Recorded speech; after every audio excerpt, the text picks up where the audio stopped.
नमस्कार। श्री ललिता सहस्रनाम स्तोत्रम की इस अद्भुत यात्रा में आज हम श्लोक संख्या 30 पर थोड़ी गहराई से बात करेंगे। जी नमस्कार। ये श्लोक वाकई बहुत सुंदर है। माँ के कई रूपों को एक साथ दर्शाता है। हाँ, और हमारे पास इसकी व्याख्या से जुड़े कुछ अंश हैं, तो आज कोशिश रहेगी कि इस श्लोक में जो माँ ललिता का स्वरूप है, उनके रहने की जगह, उनकी कृपा, उसके पीछे के जो प्रतीक हैं, जो गहरे मतलब हैं, उनको समझें। बिल्कुल, परत दर परत खोलने की कोशिश करते हैं इसे। तो चलिए शुरू करते हैं। सबसे पहले श्लोक सुन लेते हैं एक बार। महापद्माटवी संस्था कदम्ब वन वासिनी सुधा सागर मध्यस्था कामाक्षी कामदायिनी 23। बहुत सुंदर। पहला हिस्सा है महापद्माटवी संस्था। इसका सीधा सा अर्थ हुआ वो जो महान कमलों के जंगल में, मतलब वन में रहती हैं, है ना? हाँ, शाब्दिक अर्थ तो यही है। महापद्म यानी महान कमल और अटवी मतलब वन, जहाँ वो संस्था है, मतलब स्थित हैं, रहती हैं। ये सुनने में ही कितना भव्य लगता है, कमलों का वन। लेकिन सिर्फ इतना ही है या कुछ और गहरा मतलब भी है इसका? हाँ, यही बात दिलचस्प हो जाती है। देखिए, कमल तो हम सब जानते हैं, पवित्रता का, शांति का, आध्यात्मिक जागरण का प्रतीक है। जी हाँ, बिल्कुल। लेकिन यहाँ सिर्फ पद्म नहीं, महापद्म कहा गया है। ये बहुत महत्वपूर्ण है। कुछ व्याख्याएं इसे सहस्त्रार चक्र से जोड़ती हैं। अच्छा। वो 1000 पंखुड़ियों वाला कमल, चेतना का शिखर। जी हाँ, बिल्कुल वही। तो माँ का इस महापद्माटवी में होना ये दिखाता है कि वो उस परम चेतना की अवस्था में स्थित हैं। वो सृष्टि का स्रोत हैं, पर फिर भी उससे एकदम निर्लिप्त, कमल की तरह। जैसे कमल कीचड़ में रहकर भी उससे ऊपर रहता है, बिल्कुल साफ। सही पकड़ा आपने। और अटवी यानी वन ये दिखाता है कि ऐसे असंख्य कमल हैं। ये कोई एक सीमित जगह नहीं, ये अनंत विस्तार है। अनंत विस्तार, जहाँ अनगिनत ब्रह्मांड खिल रहे हैं, कमल की तरह। हाँ, कुछ वैसा ही समझिए। और माँ का वहाँ संस्था होना, मतलब दृढ़ता से स्थित होना, ये उनकी शाश्वत प्रकृति दिखाता है। वो आधार है सृष्टि का। तो ये हम जैसे साधुकों के लिए क्या मायने रखता है? क्या हमें भी उस स्थिति तक पहुंचना है? बिल्कुल, ये एक प्रेरणा है। जैसे माँ संसार के बीच रहकर भी निर्लिप्त है, वैसे ही हमें भी संसार में अपने काम करते हुए, अपनी भूमिका निभाते हुए, अंदर से उस पवित्रता को, उस साक्षी भाव को बनाए रखना है। मतलब पलायन नहीं, बल्कि संसार में ही रहकर वो दिव्यता अनुभव करना। जी, और ये सहस्रार चक्र वाली बात भी यही इशारा करती है कि वो परम चेतना कहीं दूर नहीं, हमारे अंदर ही है। ध्यान और साधना से हम उसे अनुभव कर सकते हैं। ये तो बहुत ही गहरा अर्थ है। अच्छा, अब अगले पद पर आते हैं। कदम्ब वनवासिनी, कदम्ब के वन में रहने वाली। कदम्ब का पेड़ तो कृष्ण लीलाओं से भी जुड़ा है ना? हाँ, कदम्ब बहुत शुभ माना जाता है। उसके फूल, उसकी खुशबू, उसकी छाया, सब कुछ बहुत खास है। तो जहाँ महापद्माटवी परम निर्गुण चेतना का प्रतीक थी, अच्छा, वहीं कदम वन माँ के सगुण साकार रूप को, जो पृथ्वी तत्व से ज्यादा जुड़ा है, उसे दर्शाता है।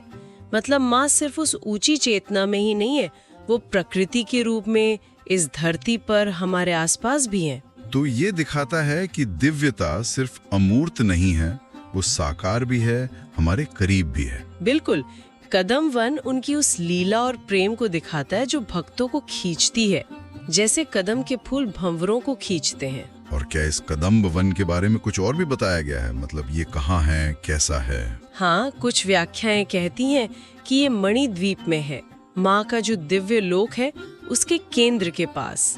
कहते हैं इसकी सुगंध से ही दिव्य आनंद मिलता है। अच्छा। और इसका संबंध बिंदु चक्र या आज्ञा चक्र से भी जोड़ा जाता है। आज्ञा चक्र, जहाँ शिव शक्ति मिलते हैं? जी, तो कदम वन वासिनी होना माँ की उस शक्ति का भी प्रतीक है जो साधक की चेतना को ऊपर उठाती है, उसे शिव शक्ति के एक होने का अनुभव कराती है। तो मतलब माँ सहस्रार की परम शांति में भी हैं और आज्ञा चक्र की ऊर्जा में भी और प्रकृति की सुंदरता में भी। कमाल है, एक ही श्लोक में इतने पहलू। हाँ, यही तो खासियत है। ये उनकी सर्वव्यापकता है। वो परम शून्य में भी हैं और सृष्टि के कण कण में भी। ज्ञान से भी मिलती हैं, प्रेम से भी। तो इसका एक मतलब ये भी हुआ कि माँ प्रकृति के जरिए हमारा पोषण करती हैं, हमें आश्रय देती हैं। हाँ बिल्कुल, ये हमें प्रकृति का सम्मान करना सिखाता है, उसमें माँ का रूप देखना सिखाता है। उनकी पूजा सिर्फ मंदिर में नहीं, बल्कि किसी पेड़ की सेवा करके, किसी फूल को सराह कर भी हो सकती है। ये तो बहुत ही व्यवहारिक और सुंदर बात कही आपने। चलिए अब तीसरे पद पर आते हैं। सुधा सागर मध्यस्था, अमृत के सागर के बीच में स्थित। हाँ, सुधा मतलब अमृत, देवताओं वाला अमृत जो अमर बनाता है। तो माँ अमृत के सागर के बीच में है, इसका मतलब वो अमरत्व देने वाली है। वो सिर्फ देने वाली नहीं, वो स्वयं ही अमृत का स्रोत है। वो खुद ही अमृतमयी है। और ये सुधा सागर कोई असली समुद्र नहीं है।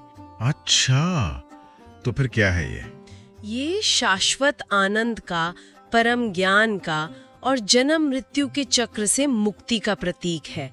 माँ इसके मध्यस्था है, मतलब इसके केंद्र में है, वही इसे देने वाली है। तो ये अमरत्व कैसा है? क्या शरीर कभी नष्ट नहीं होगा, वैसा वाला? नहीं, उससे कहीं ज्यादा गहरा।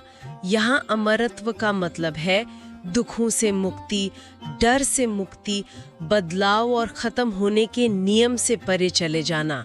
ये आत्मज्ञान का अमृत है। आत्मज्ञान का अमृत, जिसे पीकर इंसान सुख दुख जन्म मृत्यु से ऊपर उठ जाता है। जी हाँ, वो अपने असली सच्चिदानंद स्वरूप में स्थित हो जाता है।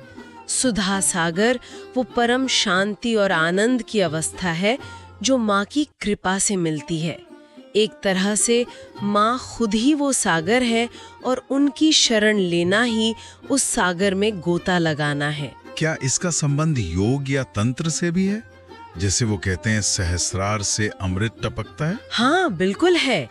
कई व्याख्याएं इसे उसी सोम या दिव्य अमृत से जोड़ती हैं जो सहस्रार में चांद से टपकता है और जिसे योगी साधना से पाता है। अच्छा, तो माँ का सुधा सागर के मध्य में होना ये भी दिखाता है कि वही कुंडलिनी शक्ति को जगाकर सहस्रार तक पहुँचाती है, ताकि साधक उस अंदरूनी अमृत को पी सके। मतलब वो हमें अंदर से ही बदल देती हैं, अमृत स्वरूप बना देती हैं। सही समझा आपने। वो सिर्फ बाहरी वरदान नहीं देती, और वो अमृत सागर कहीं बाहर नहीं, माँ की करुणा और ज्ञान का ही रूप है। वो मध्य में है, मतलब वो माध्यम भी है और मंजिल भी। भक्त और भगवान के बीच का पुल जो जीव को शिव तक ले जाता है। बिल्कुल, उनकी कृपा ही वो नाव है जो भव सागर पार कराकर अमृत सागर तक पहुंचाती है। बहुत खूब। अब आते हैं श्लोक के आखिरी दो हिस्सों पर। कामाक्षी और कामदायिनी, ये सुनने में काफी एक जैसे लगते हैं। पहले कामाक्षी की बात करते हैं। हाँ, कामाक्षी माँ का बहुत प्रसिद्ध नाम है ये, खासकर कांचीपुरम वाली देवी का। जी, इसका अर्थ बताया जाता है जिनकी आंखों में कामना है या जिनकी नजर से कामना पूरी होती है। काम मतलब इच्छा, अक्षी मतलब आंखें। हाँ, एक अर्थ तो ये है कि उनकी आंखें प्रेम और करुणा से भरी हैं, लेकिन एक और गहरा मतलब है। का सरस्वती का बीज अक्षर है, माँ लक्ष्मी का। अच्छा। का सरस्वती, माँ लक्ष्मी, और अक्षी मतलब आँखें। तो कामाक्षी वो हुई जिनकी आँखों के रूप में ही ज्ञान सरस्वती और समृद्धि लक्ष्मी बैठी हैं। उनकी एक नजर पड़ने से ही भक्त को ज्ञान और ऐश्वर्य दोनों मिल जाते हैं। अरे वाह, ये तो बहुत ही व्यापक अर्थ हुआ। तो उनकी नजर सिर्फ इच्छाएं पूरी नहीं करती, ज्ञान और समृद्धि भी देती हैं। जी, और यहाँ काम का मतलब सिर्फ दुनियावी इच्छाएं नहीं, बल्कि परम इच्छा यानी मोक्ष की कामना भी है। उनकी करुणा भरी नजर भक्त की सभी योग्य कामनाएं पूरी करती है। योग्य कामनाएं, ये शब्द जरूरी है यहाँ। बहुत जरूरी है। व्याख्याएं इस पर जोर देती हैं। माँ सब जानती हैं, उन्हें पता है हमारे लिए क्या अच्छा है, तो उनकी नज़र हमें वही देती है जो हमारे लिए, हमारे आध्यात्मिक विकास के लिए ज़रूरी है, चाहे हमने मांगा हो या न मांगा हो। और कभी-कभी वो नहीं भी देती जो हमने मांगा हो, अगर वो हमारे लिए ठीक ना हो। बिल्कुल, ये विवेकपूर्ण कृपा है। ठीक है। अब कामदायिनी को देखते हैं। इसका मतलब है कामनाओं को देने वाली। ये कामाक्षी से अलग कैसे है? दोनों का संबंध तो इच्छा पूर्ति से ही है। हाँ, ये अंतर थोड़ा सूक्ष्म है पर महत्वपूर्ण है। देखिए, कामाक्षी उनकी आंखों की शक्ति पर, उनकी कृपा दृष्टि पर फोकस करता है। ये उनके स्वरूप का एक खास पहलू है। अच्छा। जबकि कामदायिनी उनके पूरे स्वरूप को दिखाता है, उनकी मूल प्रकृति को दिखाता है। वो स्वयं ही कामनाओं को देने वाली शक्ति हैं। दायिनी मतलब देने वाली, ये उनकी उदारता है। वो सिर्फ नजर से नहीं, अपने संकल्प से, अपनी इच्छा मात्र से कामनाएं पूरी करती हैं। तो कामदायिनी एक ज्यादा बड़ा, ज्यादा व्यापक शब्द। हाँ, कह सकते हैं। कामदायिनी बताता है कि वो हर तरह की कामना देने में सक्षम है। धर्म, अर्थ, काम और मोक्ष, चारों पुरुषार्थ। जी, चारों पुरुषार्थों को देने वाली। ये सिर्फ भौतिक इच्छाओं तक सीमित नहीं है। आध्यात्मिक उन्नति, परम लक्ष्य की प्राप्ति सब उनकी कृपा से ही मुमकिन है। वो भक्त की पात्रता देखती हैं, उसकी श्रद्धा देखती हैं, उसकी जरूरत देखती हैं और फिर उसकी सारी उचित कामनाएं पूरी करती हैं। ये उनका माँ का रूप है, उनकी असीम करुणा। बिल्कुल। तो अगर हम इस पूरे श्लोक को एक साथ रखकर देखें, महापद्माटवी संस्था, कदम्ब वनवासिनी, सुधा सागर मध्यस्था, कामाक्षी कामदायिनी, तो इन सब विश्लेषणों के आधार पर एक पूरी तस्वीर क्या उभरती है? ये श्लोक माँ ललिता के विराट स्वरूप और उनकी अपार करुणा का एक कमाल का चित्र खींचता है। ये दिखाता है कि कैसे वो एक ही साथ परम निर्गुण चेतना महापद्माटवी भी हैं और सगुण प्रकृति का रूप कदम्ब वन भी। हाँ, एक तरफ सहस्रार का कमल वन, दूसरी तरफ धरती का कदम्ब वन। जी, और वो शाश्वत आनंद और अमरत्व का स्रोत सुधा सागर भी हैं और साथ ही अपनी करुणामयी नजर कामाक्षी और उदारता कामदायिनी से भक्तों की सारी योग्य भौतिक और आध्यात्मिक इच्छाओं को भी पूरा करती हैं। उनके परा और अपरा दोनों रूपों का संगम है ये दो। बिल्कुल। ये दिखाता है कि दिव्यता हमसे बहुत दूर किसी अनजान लोक में ही नहीं है। वो हमारे अंदर की सबसे ऊंची चेतना में है, हमारे आसपास की प्रकृति में है, शाश्वत शांति के अनुभव में है और हमारी हर सच्ची प्रार्थना के जवाब में है। यानी माँ हर जगह है, सर्वव्यापक। हाँ, सहस्रार में भी, कदम्ब वन में भी, अमृत सागर में भी उनकी पहुंच सब जगह है और उनकी कृपा सबके लिए है। बस हमें सच्चे दिल से उनकी तरफ मुड़ना है।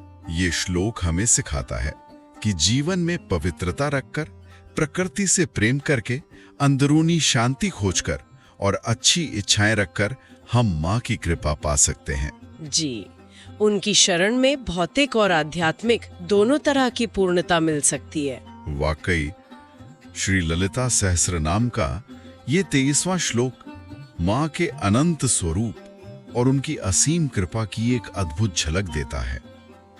उम्मीद है कि आज की हमारी इस बातचीत से श्रोताओं के मन में माँ के प्रति समझ और भक्ति और बढ़ेगी। और जाते जाते एक सवाल छोड़ जाते हैं सोचने के लिए। ये श्लोक माँ के अलग अलग निवास स्थान बताता है, कमल वन, कदम्ब वन, अमृत सागर। ये हमें कैसे प्रेरित कर सकता है कि हम दिव्यता को सिर्फ मंदिरों या खास रस्मों में ना ढूंढें, बल्कि अपने अंदर की चेतना में, आसपास की प्रकृति में, हाँ, और जीवन के हर अनुभव में शांति और आनंद के रूप में उसे महसूस करें। क्या माँ की उपस्थिति हर पल, हर जगह महसूस की जा सकती है अगर हम अपनी दृष्टि को थोड़ा बदलें? इस पर जरूर सोचिएगा।